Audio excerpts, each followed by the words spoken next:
ಬಿದ್ದಿರತಕ್ಕಂಥ ದುಡ್ಡು ಪೊಲೀಸರದ ಅಥವಾ ಅವರ ಖಾಸಗಿ ಸಾಕಷ್ಟು ಖರ್ಚಾಗ್ತದೆ. ಹೀಗಾಗಿ ನಿಮ್ಮ ಪ್ರಾಥಮಿಕ ಮಾಹಿತಿ ಪ್ರಕಾರ ಅದು ಪೊಲೀಸರ ವೆಪನಿಂದ ಬಂದಿರುವಂತದ್ದು ಅಲ್ಲದು, ಅದೊಂದು ಪ್ರೈವೇಟ್ ವೆಪನಿಂದ ಬಂದಿದೆ ಅಂತ ಗೊತ್ತಾಗಿದೆ.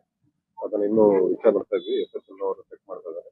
ಅದನ್ನ ಇನ್ನು ಮುಂದಿನ ಮಾಹಿತಿ ಸಂಗ್ರಹ ಮಾಡಿದ್ದಾರೆ ಸರ್, ಎಲ್ಲ ಫುಟೇಜ್ ಸಂಗ್ರಹ ಮಾಡಿದ್ವಿ, ಅದನ್ನ ಅನಲೈಸ್ ಮಾಡ್ತಾ ಇದ್ವಿ. ಮುಂದಿನ ಮಾಹಿತಿಯನ್ನ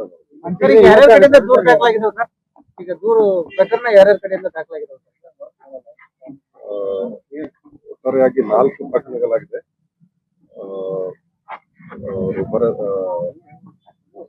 ಭರತ್ ರೆಡ್ಡಿ ಅವರ ಬೆಂಬಲಿಗರ ಕಡೆಯಿಂದ ಒಂದು 302 ಕಂಪ್ಲೇಂಟ್ ದಾಖಲಾಗಿದೆ.